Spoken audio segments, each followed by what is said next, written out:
Hello and good morning to the fourth webinar of the EUdatathon 2019.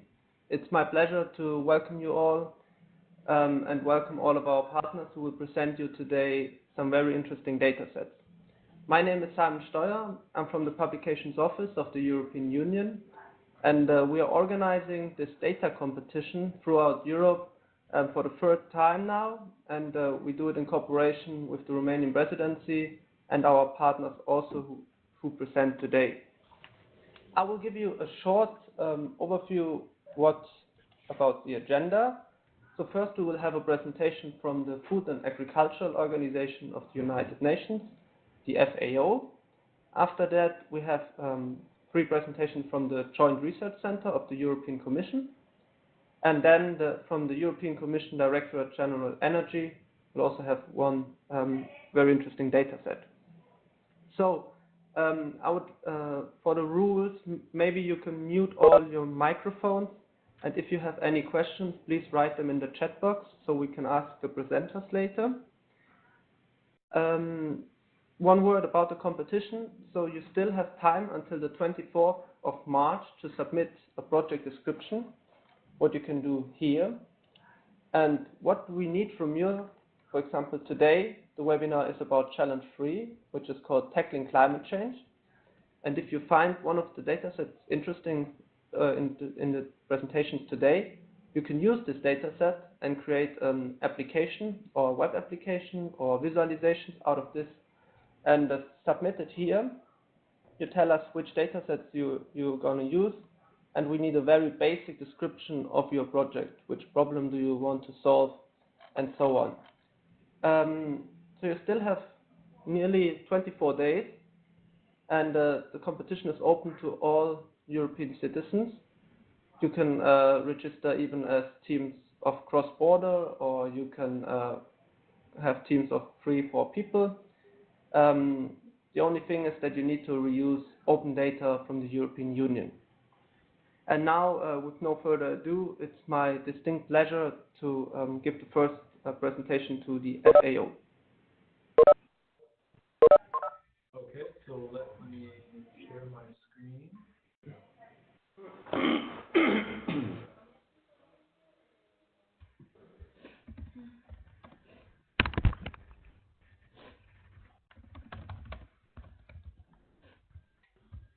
So can everyone see my presentation?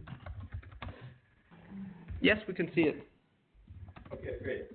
So thank you for the introduction. Yeah, my name is Nathan Warner. I'm a statistician here at the Food and Agriculture Organization based in Rome, Italy. And I want to give you an introduction into some of our climate change relevant statistics that we have available, and also our data collection. Nathan, maybe you can speak a bit closer to the microphone or a bit louder. Thanks. So if I just try and speak louder, is it better like this? Yeah, much better, thanks.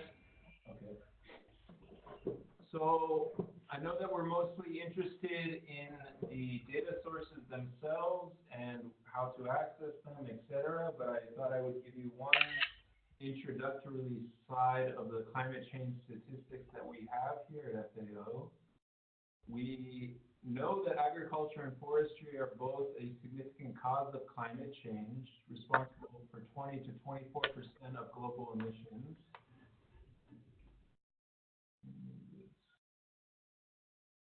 And greatly vulnerable through negative climate impacts on food production and food security. So we have agricultural figures prominently in member countries under the UNFCCC Paris Agreement, and we are interested in these statistics both for mitigation and adaptation for commitments and goals. So we also provide support with our climate change statistics to our member countries to contribute to enhanced transparency and help with national analyses and regional comparisons. Okay, so now to get more into the actual data products that we have.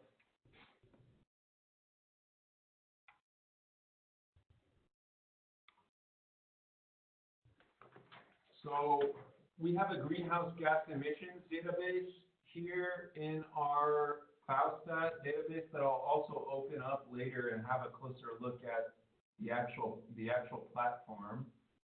But we have greenhouse gas emissions that are estimated for agriculture, forestry, and other land use with a time series from 1961 to 2016. We also have some related indicators, such as the total contribution from agriculture to emissions with a time series of 1961 to 2015. We have emission intensities for different agricultural commodities with a time series from 1961 to 2016. Another interesting data set that we have is in collaboration with NASA. We have a temperature change domain in FAOSTAT with a time series from 1961 to 2017.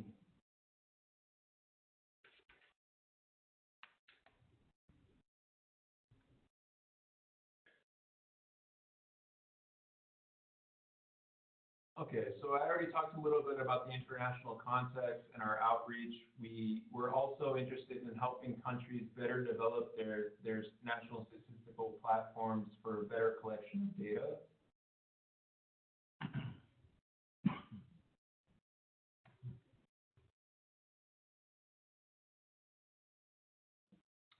So a little bit more on the emissions database.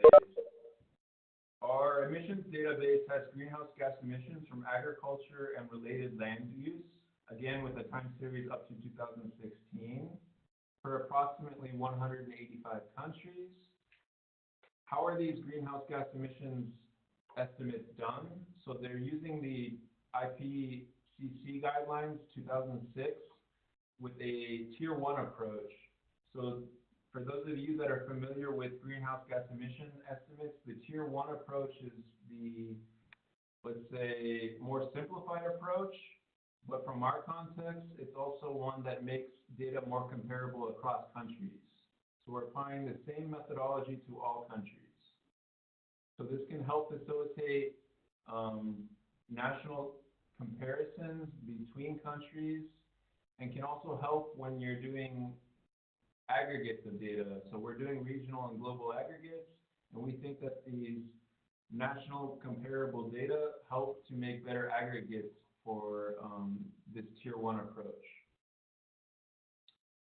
It can also help for those countries that are reporting with higher tier approaches by using quality assurance, quality control.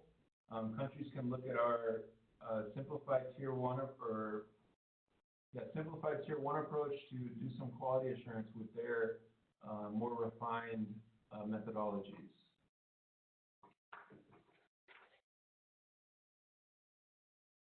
So here's some screenshots from the FAOSTAT database. I mean, I'm going to open up the database again, also the actual platform in a little bit, but these are just some screenshots to have you an idea of what it looks like. So these are some of the visualizations that we have, both in terms of time series and also maps.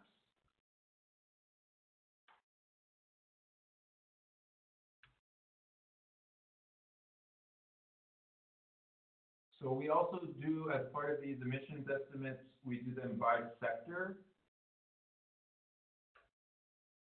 So for the different sectors, for agricultural total land use and forest, the emissions estimates come from FAOSTAT.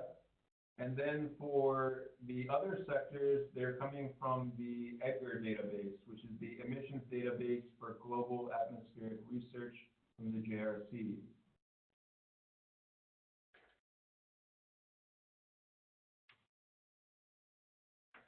Another part of our emissions estimate are emission intensities.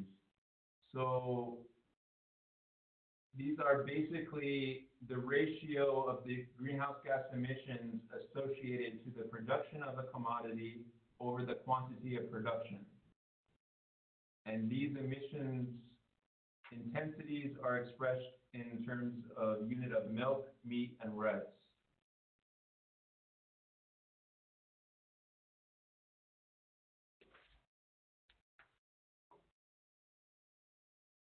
So apart from our greenhouse gas emissions estimates, I would also like to mention one of our collaborations that we have with NASA. This has to do with our temperature change indicator.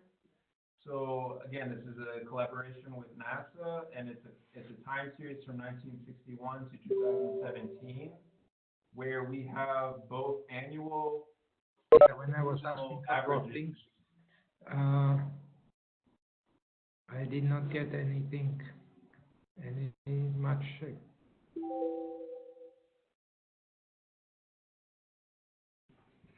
Please continue, sorry.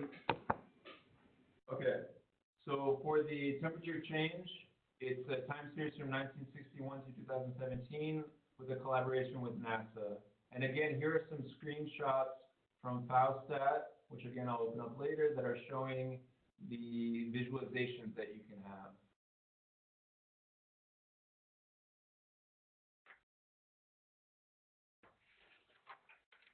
So apart from our emissions and temperature change data sets, we also have some other core data sets that I'll show you now in FAOSTAT.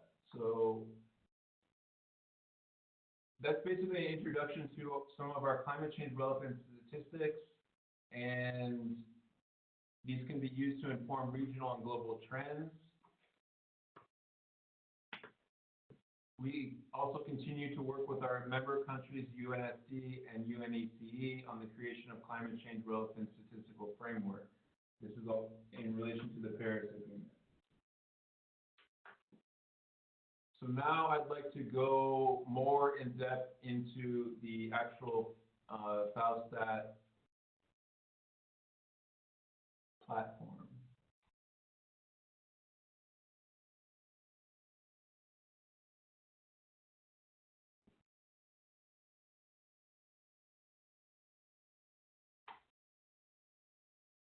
So here's the link to FAOSTAT.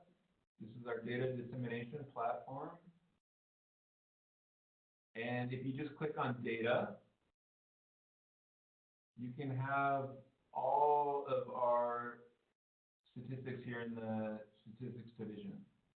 So I've talked mostly about the climate change relevant ones, but I mean, my team also specializes in 3 other of the core domains. These would be land use, pesticides use, and fertilizers. So those are our other 3 core domains. And we also, but in general, there are, of course, lots of other statistics, possibly very importantly, the livestock, crops and livestock production data sets. Another important data set is the food balance sheets. So what I wanted to show, maybe, so I have 2 things I can do. One is I can show you more in depth how to download the data and everything. And I'd also like to show you just a couple of quick applications that we've done. So maybe first I'll show you basically how the platform works, okay? So if I go into, for example, emissions from agriculture, okay?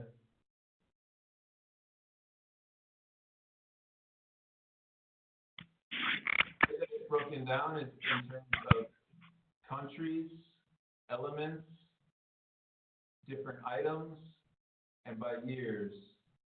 And so I can make a selection in terms of which countries I want to download the data for, which elements, etc. Or also, I can also do these bulk downloads. These bulk downloads can be done both in wide and long formats. And so those can be done here, where I'm downloading all of the data in one swipe. There's also some visualizations that you can do with maps and also time series. Perhaps one of the important things that I'd like to mention for those of you that are working directly with the data is how to do the aggregations and things like this. So in our definitions and standards section, you can find more information on country groupings. So you have the country code, which is the code presented in our FAOSTAT domain, along with the M49 or ISO 3 codes. And these show you how to aggregate the different regions or different groupings. So you can download this whole data set and you can use this to make your aggregates. Another important thing to look at is our flags. So all of our data, when you download them, are associated with a flag. So some of these data are estimates, and some of these come directly from questionnaires. So for example, one of the most important flags is this Q. The Q is for data that is officially reported directly in the questionnaire. So this is what the country has given directly to us. We have not done any manipulation to it. It's just what the country is reporting directly to us. And then we also have other sources of official data, which are QM. So these are basically other national sources that we've collected, but not necessarily from the question, not always from the questionnaire. And then you can have a look at the different flags, and you can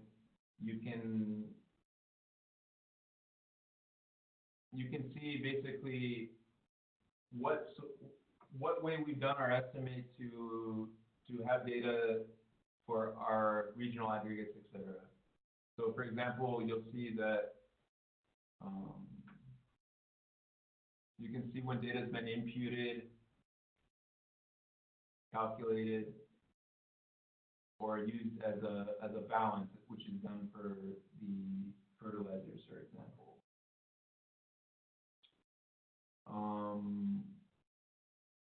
Again, so the other thing I wanted to mention is we have 3 other core domains, which are land use, fertilizers, and pesticides. So these can be used as data sources for inputs directly. Okay. I mean, one example that I can give you of how we combine the different data sets already available in FAOSTAT, I wanted to give with looking at, so we've done some preliminary calculations of nutrient balances. I don't know why it's shaded here, it's a bit gray. But basically, most of this information is directly taken from FAOSTAT, and we can use this data to calculate nutrient balances. So for those of you who aren't familiar with nutrient balances are a measurement of the overall health of the soil, whether there's an excess or not enough of a nutrient. So here I'm looking at the nitrogen balance, and this is a calculation of the global nitrogen balance per unit of agricultural area. So how do you take the data from FAOSTAT to come up with an indicator like this, for example? So what are the important inputs? The important inputs would be both synthetic and organic fertilizer.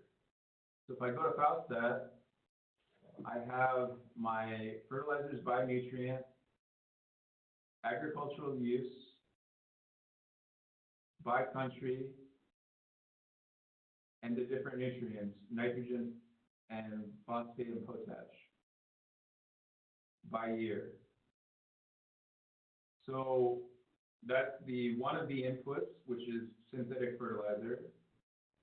Then I also need organic fertilizer, which is both applied to cropland and to pasture. And those inputs can be found here. So these are intermediate calculations for the greenhouse gas emissions, basically. And what I have is I have the manure content, again, by country, by year, and by animal type. If I want, but for all animals, the manure content, I can select the aggregate for all animals, and then do a selection of years. And that way I have also the other main input for the nutrient balances, which would be the organic fertilizer. Then there's some other smaller inputs that are nitrogen left over in crop residues, which can be found as another intermediate from the greenhouse gas emissions. I have the N content from crop residues.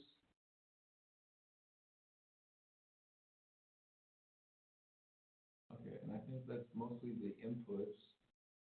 So I'm going to still keep going a little bit more into detail on this example, if it's okay. I mean, I think it's a good example to show you guys how you can work across the domain to get the different data sets that you need to build an indicator. I think it's fine like this. Thank you, Nathan. Just a few questions. How big are the different data sets? In terms of megabytes, or? Yes. Okay, so if we can just look. So if I do a bulk download. Okay, it's there. Yeah. Okay, and is there also a way to access it automatically, like with an API? So we used to have an API. It's not currently functional. So the only way right now to access the data is through the best way if you want to work with the large data sets is through these bulk downloads. Okay, and you showed these really nice visualizations. Can they also be exported or integrated in some kind of application?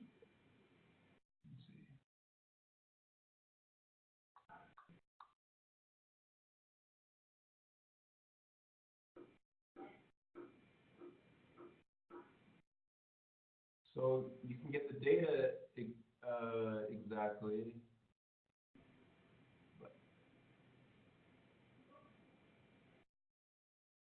Okay, so it opens this one. Mm-hmm. So here you have the data explicitly that's used for the visualizations. But the actual visualization itself, I don't know what would be, here, download JPG, PDF. Okay, great. And one last question what we received. If you would participate in this challenge and you would have some free time, which problem would you like to address with the data you have? Or is there a problem you can... I would be finalizing the nutrient balance calculations, actually. Okay, great. Thanks a lot. I would now pass the floor to JRC, to Alexandra. Maybe you could share your screen.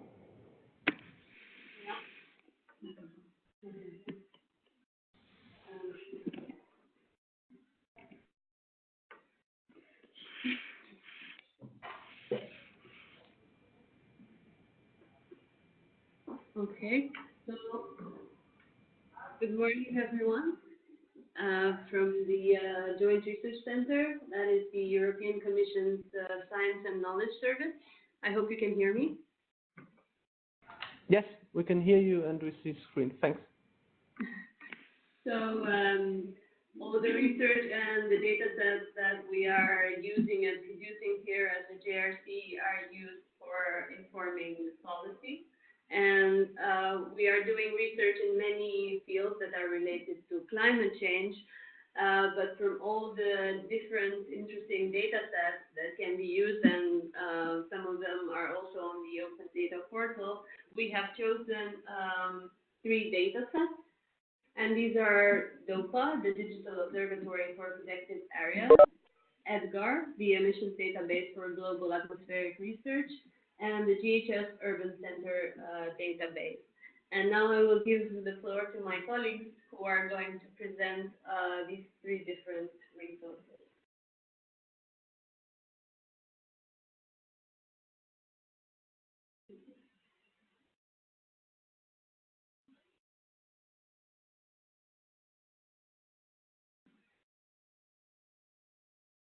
Yeah, good morning, everyone. This is Gregor was speaking.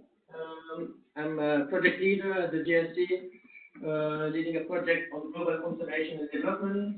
I'm sitting here with two other members of the team, Eduardo Garcia Bendito, who extracted the data for you, and Lucy Batten, who is one of the lead developers of the information system. So the Digital Observatory for Forest Areas, also called the DOPA, is a global reference information system providing a broad range of environmental and socioeconomic indicators at country, ecoregion, and site levels. So what we have prepared is an extract of the database providing around information on around 30,000 protected areas worldwide. Basically, all protected areas that are at least as large as 25 square kilometers are documented in terms of biodiversity, pressures. There's around 20 types of indicators I'm going to discuss in a minute. Why the DOPA? Well, basically, we are providing direct support to the EDGAR environment and the UNESCO that are quite big donors in terms of conservation and conservation for development. And we are a reference information system of the UN Convention on Biological Diversity, the CBD. So the system is providing means to assess the current status of the world regarding conservation efforts, who is conserving what and where. And we provide means to identify country ecoregion levels, all areas that have highest pressures and highest biodiversity, keeping in mind that you would probably focus your attention to the areas that have these high pressures and high biodiversity that are going to suffer most from human developments. So the DOPA is a mixture of information derived from Earth observation. This is really where the GSC is really the lead actor, but we use also past boundaries from the EUdatathon World Conservation Monitoring Center. And information on species from the IUCN, you probably have heard about the red list of threatened species. We also use a broad range of socioeconomic indicators, also data from the global human settlements for my colleagues that are sitting here. So we prepare and cook all this data so that they can easily flow into various applications. And one of the applications is called the DOPA Explorer. What we have prepared is we want to make your life as easy as possible. So in case of the context of the data, we just have done a dump of most of the information that we have in the DOPA itself, everything. We have far too much data to be put in a single Excel sheet. But what we have at the moment basically is a workbook with 5 worksheets. The first one providing a description of what the DOPA is about. Then we have 3 worksheets with the extract of the information at country level, ecoregion level, and for all the 30,000 protected areas. We are speaking here about terrestrial and marine protected areas. So for each of these areas, we have information on climate, on species, on pressure, on degradation, and so on. And then we have a last worksheet providing the full list of the data sources so that people can understand and list actually there's a link to fact sheets so that you have a full detail on how we computed all these various indicators and what the input data sets were. Important to know, so the file is around 50 megabytes large. So you have to realize that the DOPA is processing everything automatically. So we use data sets from other partners, and there's no way we can control everything in this workbook. workflow. It's quite a heavy processing we do. It's the last data set. So you have to be aware that certain things can be wrong at certain places. So as you know, for anyone processing data automatically, rubbish in is also rubbish out. So I think it's important that people who are using the data set realize these kind of limitations. The data set we make available has absolutely no constraints except for the information on individual product areas which cannot be used for commercial purposes. So that's a requirement from the UN Environment World Conservation Monitoring Center. And finally, we are speaking here with spatial data sets. We need to stress again, and this is also in the explicitly written in the worksheet, that the Commission is not endorsing and expressing any opinion regarding the legal status of the countries or the boundaries. I'm very much aware of the time that is flying very fast, so I'm not going to show you a detailed use of the data set. I'll just point you to the DOPA Explorer, which allows you to browse through the data sets through an interface, this web-based API, showing you these indicators in various ways at, again, the product area level, country level, and eco-region level.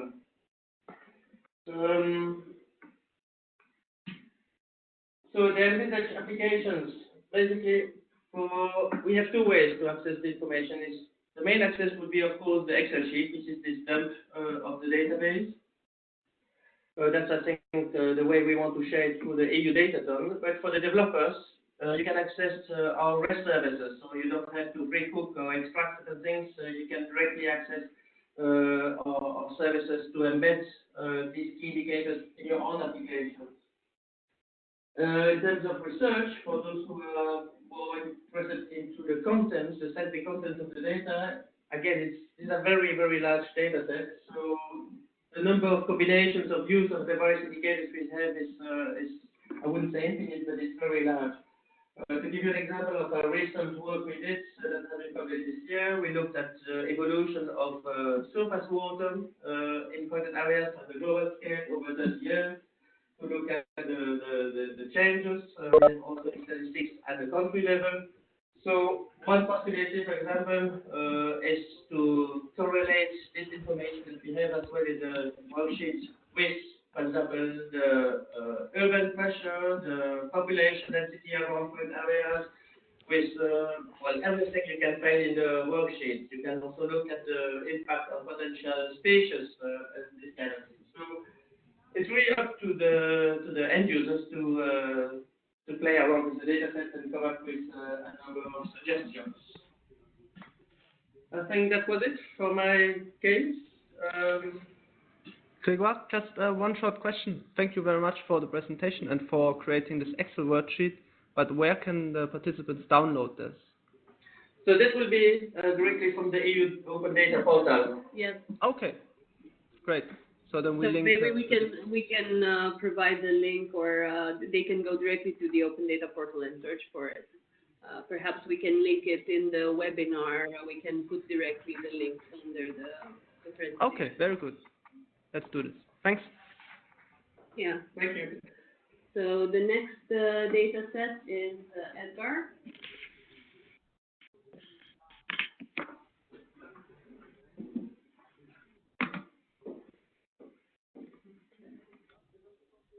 Good morning, I'm Monica Crippa from the Air and Climate Unit of the Joint Research Center. And in my presentation, I will introduce the EDGAR database, which is the emissions database for global atmospheric research developed here at the JRC. EDGAR is a multi-purpose, independent, global database of human emissions, accounting for greenhouse gases and air pollutant emissions for all sectors and all countries and more. EDGAR accounts for very long time series of emissions starting in 1970s till nowadays, and it's characterized by a worldwide coverage. And in particular, it's interesting to mention that we calculate emissions for all countries in the world in a consistent way. So we do apply the same methodology and the same degree of detail for all countries. This is crucial because in this way we can compare all countries in a consistent way. EDGAR is an independent source of information, and therefore it's very useful in terms of policy relevancy, and it sits in the context of the frame of transparency and accountability required by several climate regulations and agreements. EDGAR is very well known within the scientific community, and in particular, it's leading in the emission inventories world, but also it's very useful for global and regional modelers of global quality and climate. And this global dimension is reflected by one of our outputs, which is the global distributed emissions. So the spatial distributed data is very high resolution, as I will discuss later. The key feature is that all our data are completely free and accessible through the JRC data portal, as well as on the EDGAR website of the JRC. How does EDGAR work? Very shortly and in a simplified way, we can provide emission estimates for greenhouse gases, which mostly affect the climate, and they are namely CO2, methane, and NO2, and the air pollutants, both in the gas and particle phase. And such emissions are estimated from activity data derived from international statistics. Just to give an example, we take into account the fuel source, industrial production, crop production, animals, any type of activity related to humans. The human world, and then we apply emission factors, which reflect how much of a certain pollutant is emitted for a certain amount of activity, for example, of fuel burn.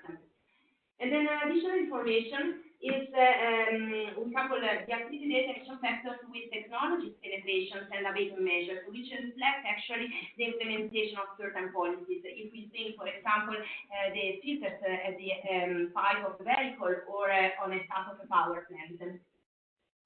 So, till now, EDGAR has been used as an independent system in support of emissions and analysis and projections, in particular because we have very long time series of data. It fits with the purpose and requirements of international treaty reporting, like, for example, the Paris Agreement, due to its transparency and comparability of the data.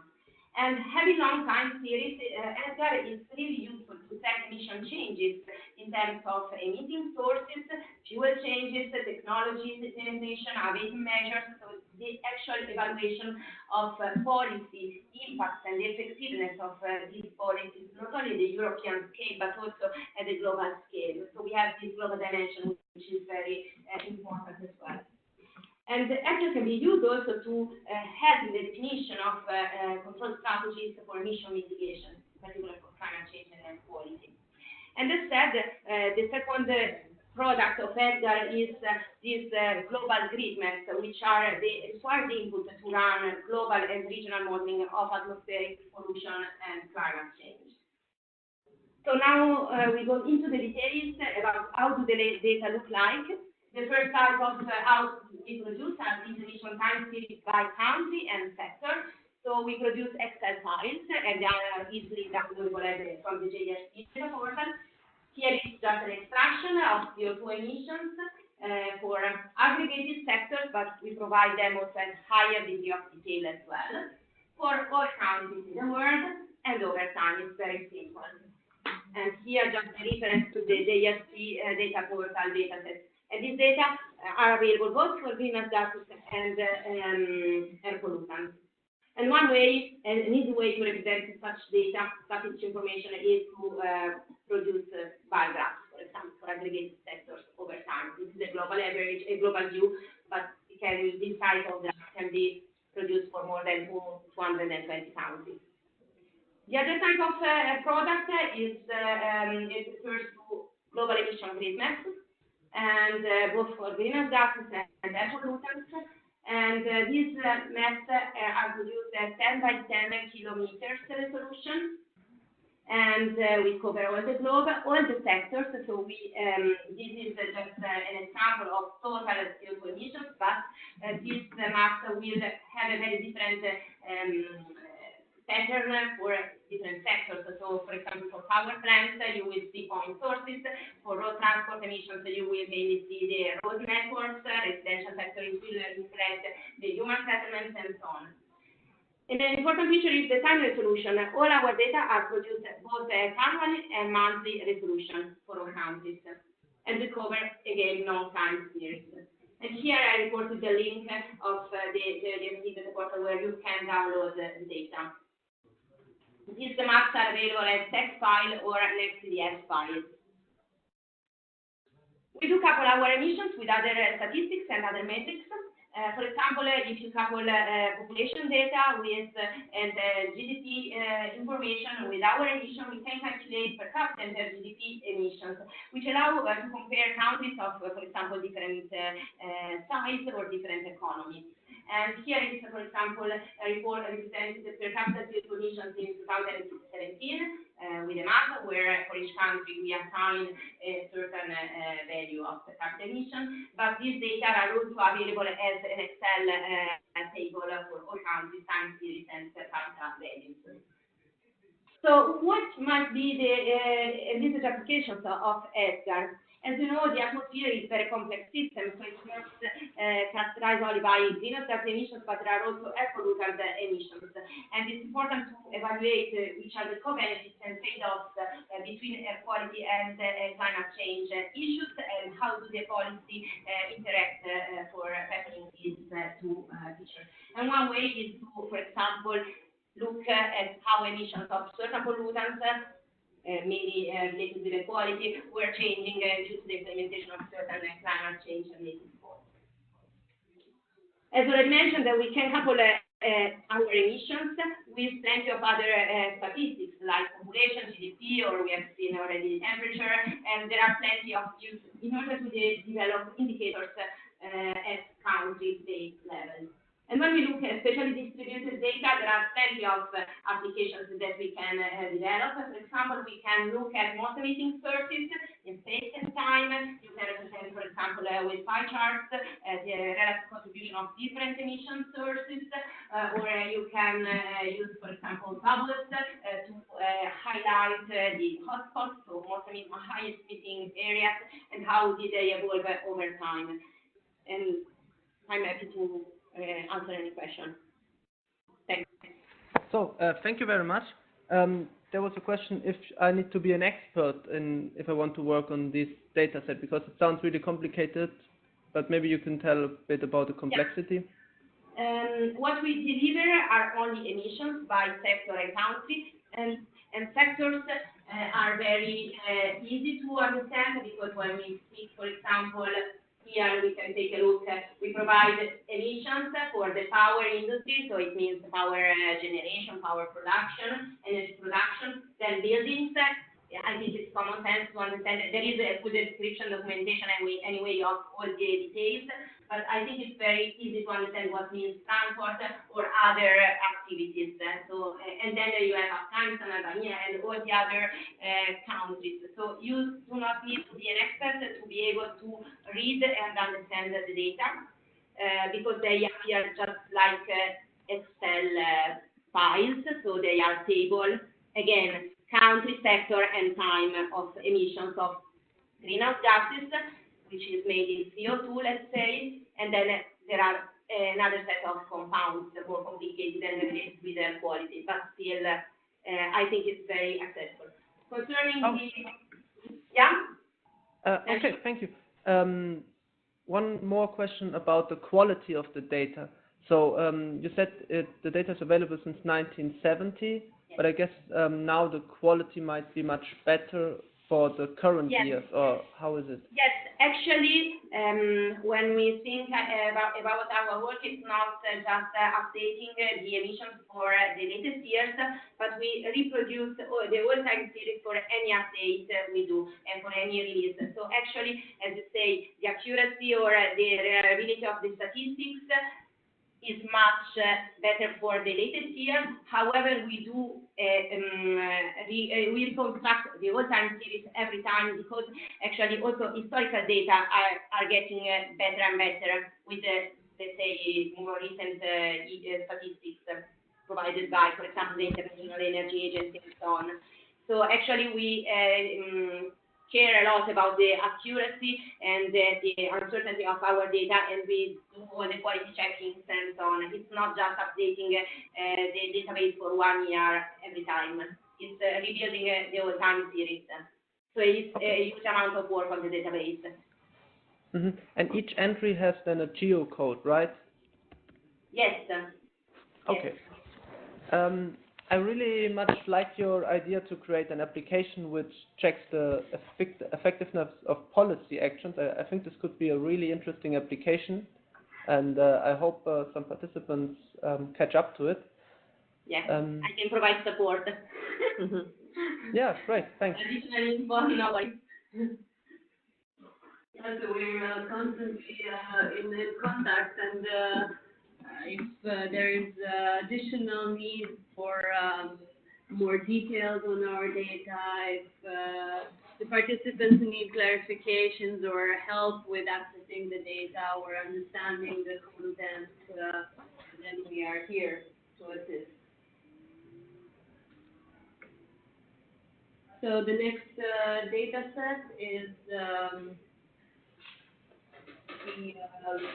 urban atlas, and I give my floor to my colleague Aneta. Good morning, everyone. It's a pleasure to speak from the digital team. I will present the digital master database, which is the first global harmonized consistent responsive database. You will find there more than 10,000 urban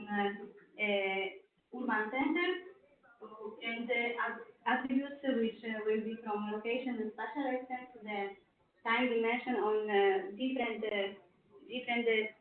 thematic information. So why it's for here? Well, because the database is providing explicit delineation of the city as 1 kilometer square, and for that area you get different information. For example, here you can see the area of China and the change of population density between 2000 and 2000. Could you speak a bit closer to the microphone? Thanks. So mission, yeah, better. So mission of our team is to produce new evidence to support policy decisions, and the most important work currently we are supporting is the global harmonized definition of cities and settlements, which is the joint work of many international organizations. So for us, the most important question to respond is to where the built structures are located on the globe, where are the people and where are the cities. Till now, there is no endorsed one definition of the cities that would allow cross-country comparison, the information on the urbanization. So we try to solve or help to solve this problem. Having this information will allow to assess the impact, the human impact on natural ecosystems, or the access to resources, or also to access the exposure to the different hazards. In the past years, we were developing and releasing data cubes, which mostly was consistent with the population and the assessment model. It's a global consistent information scale. And here we invite you to use our recent product, which is released as open industry data, both for research and commercial use, and which includes the information from different sources from remote sensing, derived products. So here you can see the main thematic dimension of the database. For each urban center, you will find attributes on its geography, environment, also the exposure hazards, and also socio-economic dimension. So I invite you to have a look to the documentation. You can download the quite detailed report on the presenting the structure of the data, providing details on the methodology and the technical description also on the some problems of the data that you can find. And here is overview of the temporal coverage of the attributes. You may explore also the data through our website. Then there for each urban center database, each urban center you will find some graphs. Well, when it comes about the usage of the data, right now we published a report that is like compendium of the possible application of the data. Just is a subset of the data used from the database, and it just shows some examples. So this I think it would be very good source to have idea what for the data can be used. Here are just two examples. It is a present that change in total population in 75 and 2016. Also the information of the exposure to the safety hazards of the urban areas, and also you can do some more interesting analysis like evolution of the built-up areas and population in urban centers over the time. Ia să-mi zici dacă vrei să mergi aici.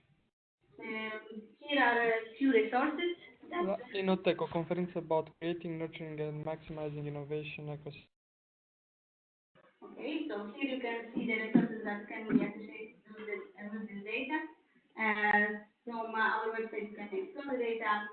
Here is how to access the data. It's on the JRC data portal, available to download and of course used not only for the Datathon but for the use you want to have to do in the future. And the documentation and the other stuff.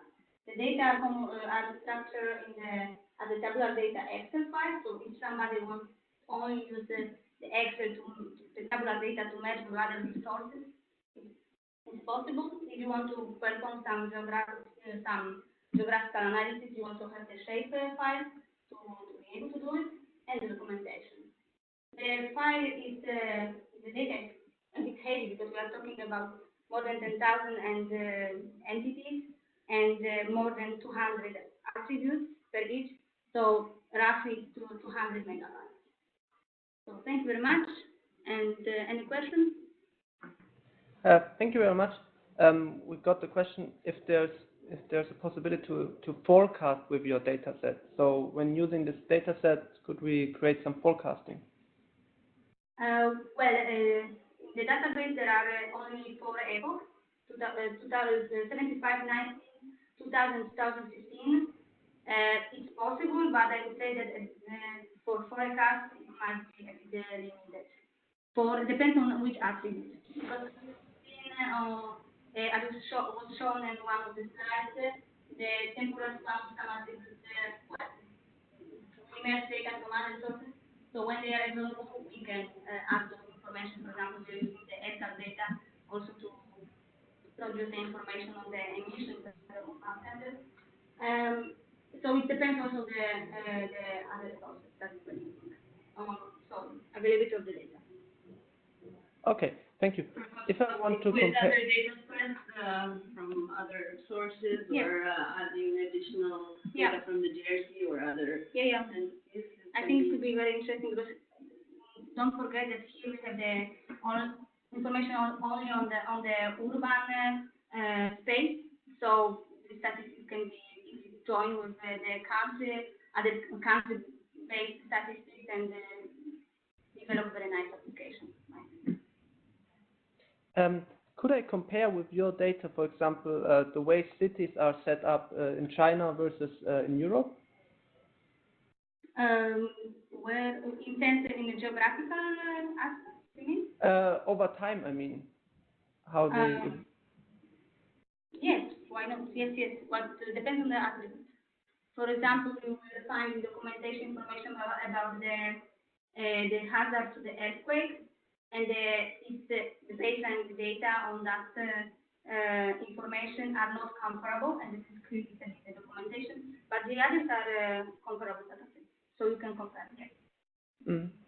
I could even imagine to combine data from here with the EDGAR database, right? This could also be very interesting.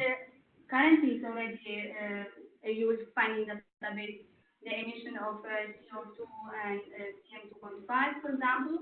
So please have a look at the presentation. It's a full list of the attributes with all necessary information to understand the attributes.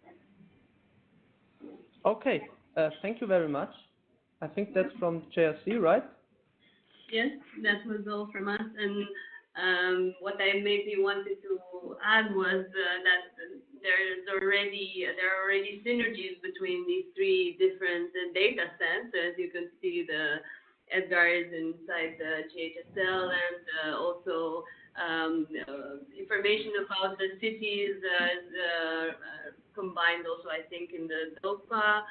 So we can see that all three could be combined together, and they could also be possibly combined with many other different data sets, because we're like going from protected areas to cities to people to species to everything. So I think there's a lot of interesting work to be done with these data sets. Great. Thank you. Thank you very much. Now I would like to pass the floor to DG Energy. Bogdan, can you share your screen? Yes, I am doing it now. Hopefully will work this time. Yes, so perfect. Okay, so hello everyone. I am very happy to be here today and to present the DG Energy European Commission DG Energy dataset proposal for this EUdatathon Challenge 3 on energy and climate change. I'm also happy because it was an enriching experience to me to see the data sets of the colleagues from GRC and from FAO. It is very interesting, and it is a good opportunity to exchange a bit of information about what we are doing in a more concentrated way.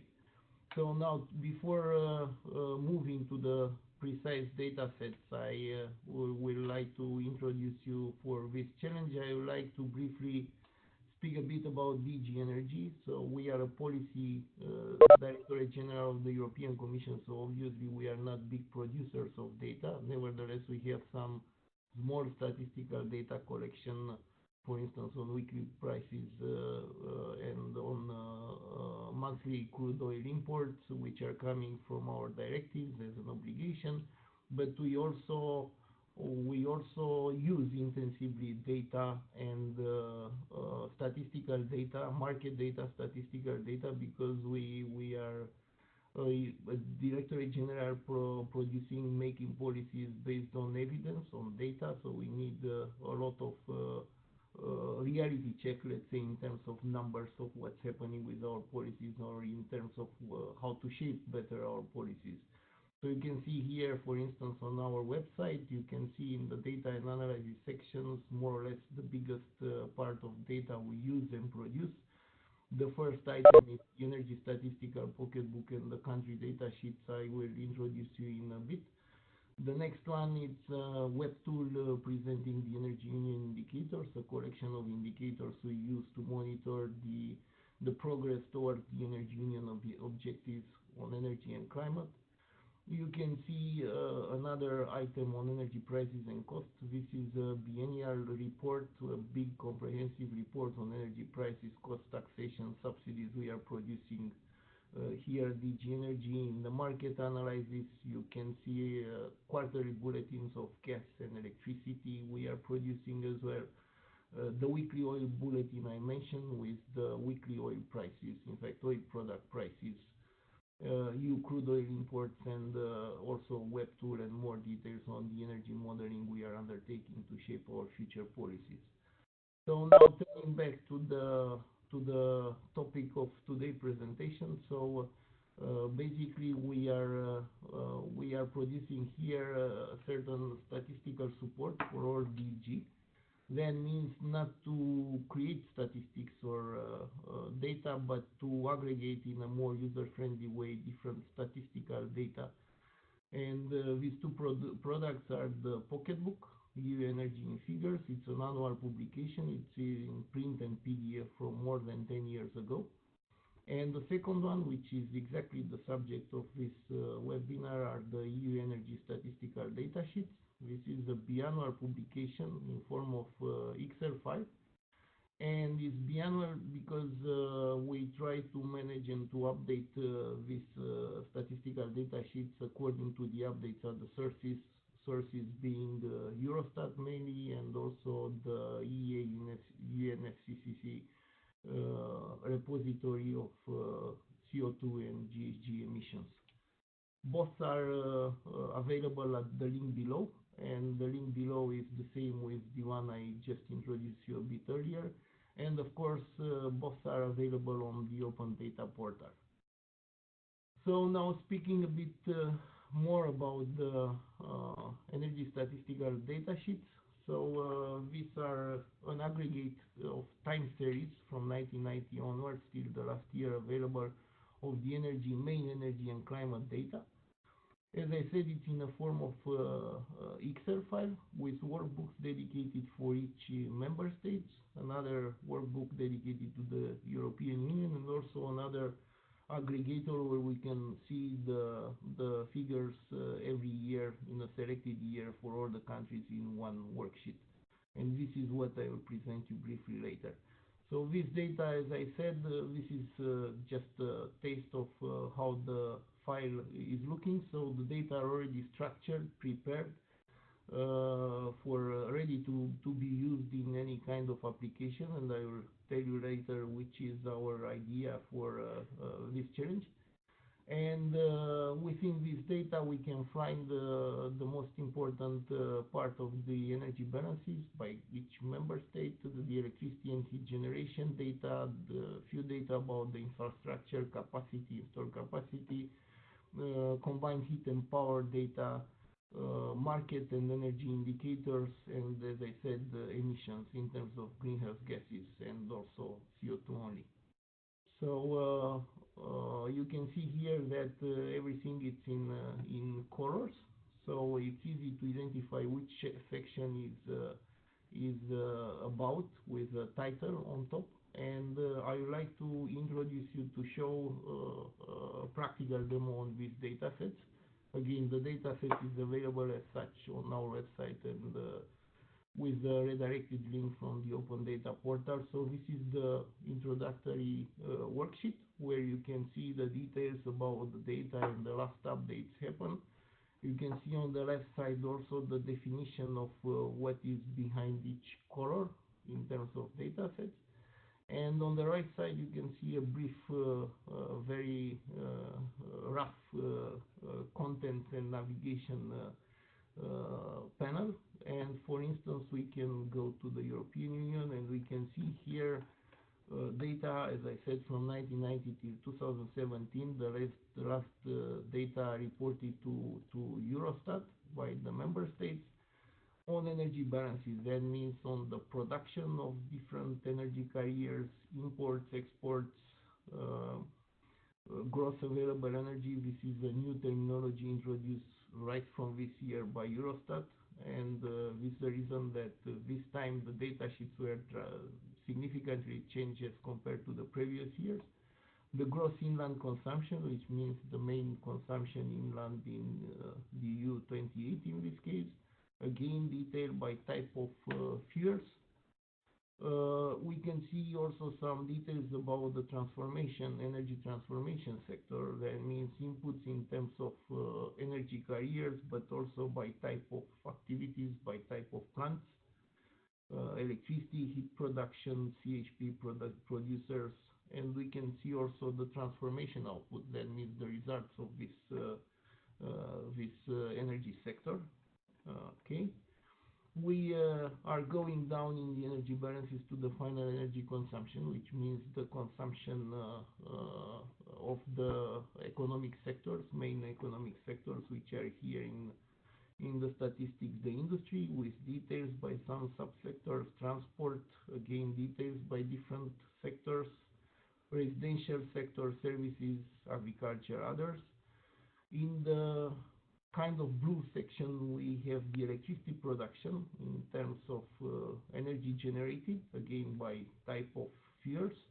We have the installed capacity by main type of fuels or type of plants. We have also some details on solar and wind energy. Here, some market indicators, maybe the EU wasn't the best example because the market indicators are only at country level, but you can see here for Belgium, for instance, there are some numbers as recorded and reported to Eurostat. We have details about heat generation in the EU and in each member state again, data about cogeneration, few data about the transport fuels, biofuels in transport, a quite consistent section of main energy indicators. And here you can see the renewable share, you can see the energy intensities, the import dependencies, also by main energy carrier, gross inland consumption by products, gross electricity generation, final energy consumption by final sector. And as I said, the aggregation of the greenhouse gases emissions in terms of CO2 in GHG. So these are data as reported by the member states to the EEA, European Environment Agency, and for the use of UNFCCC.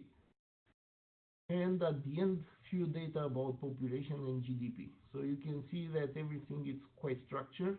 Everything is coming from statistics, and they are ready to use. But let's agree that in this format is not so easy for everyone, and maybe for, I know, top-level policy makers or for the wider public. Numbers as such are not so attractive. So our challenge, our proposal, our idea is to create a mobile application reflecting these country data sheets, maybe not entirely, but the main parts and the main items. And as main feature, so it would be great to have an application showing graphs, predefined graphs based on selected years to allow comparison between the countries in a selected year, or to be easily updatable twice a year to follow our process, and potentially to be flexible in terms of renaming or changing categories of data. That means the lines we have there. And I introduce it, and you can see here you also have a counter for each line, so you can use this as a way to build it. And I am saying that because, as I mentioned previously, Eurostat just changed the methodology for the energy balances, so we had to rename and to transform a bit the structure of the data sheets accordingly. So it is very possible in time to have a similar situation from other sites, other sources, but also it may be possible to add new information, for instance, energy prices. These country data sheets are partially used by a similar application created some 5 years ago by Energy Post and Shell. It's EUenergy, it's available on both iOS and Android. But with a limited scope, only few items and not everything we may need. And the precise idea of this application was to support at the time the change of the Commission and of the EU Parliament. And this is in fact the situation this year. So such an application may be very useful for the changes we will have at the level of the EU Parliament and of the Commission. This is a year for the European Union elections. And we will have a lot of newcomers, policymakers, top policymakers coming now and starting to regulate the EU. So it will be great to have such an application and to have on-spot information and more details about the energy consumption, supply, the emissions related to the energy use. So we believe that it's a great opportunity to do something like this, and we hope that our challenge will be accepted by some of the participants. This is everything I wanted to say, and thank you so much for the attention. Thank you very much, Bogdan. Can you say a few words about the data quality? Because all the data comes from Eurostat and EEA, right? Yes. So the data quality is implicit. So it's the data quality of Eurostat and EEA. This doesn't mean that this is 100% accurate. It's based on the reporting, data collection, surveys, and different statistical tools, but probably are the most accurate possible nowadays. So basically, all the data are coming from the statistical offices of the member states or through the environmental agencies, speaking about the climate data. So that means they are almost the best possible at this moment. Okay, thanks. Is there any further documentation available if I have questions about certain columns or certain entities? In the data sheets, you can see here brief explanations, but these are not comprehensive. We also have a bit more detailed explanation in the annexes of the pocketbook. The biggest challenge also for us is the fact, as I said, that Eurostat changed the energy statistics, and the glossary from the pocketbook is not entirely matching what we have now in the data sheets. But of course, I can support to a limited extent with additional information. I know, indicating the big tables in the Eurostat public database where the information can be found in the raw version. Okay, thank you. I think this data set is super interesting, especially if we think about the smart grid and IoT devices who are added now to the energy grid. I think this data set can help there quite a lot, or what do you think, Bogdan? Well, to me, are very useful in terms of assessing the progress, the historical progress or evolution of the energy consumption. For instance, the installation of the renewable energy, which is quite important in terms of decarbonization, as we can see here, both the energy produced from renewables and the installed electricity capacity in renewables. So it may provide a nice overview, let's say, for any kind of policymaker, but also citizen, and immediately on the mobile in terms of the progress so far, how we decarbonized our energy sector, and may lead to additional features. I know, maybe a basis for modeling and for many other uses the participants can imagine. Great, thank you very much. Now I would just share my screen and a few last words.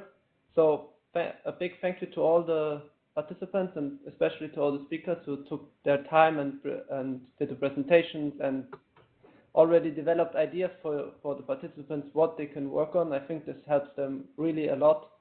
And here on the website we have this little contact button. So if you have any questions about data, about the rules, or you want to contact certain data providers, or you have other questions, just write to us and we can forward you then the right contact or the right information. And I think the 3 different data providers today, they showed already that you could combine all 3 of them in a way. And I think the possibilities in this challenge are really endless. All the data sets, they offer so many different points of view, so many different angles. And we are really excited to see your creativity, what you can do with this data. And so I will close it, and thank you everyone. See you next week. Bye. Bye. Thank you, bye.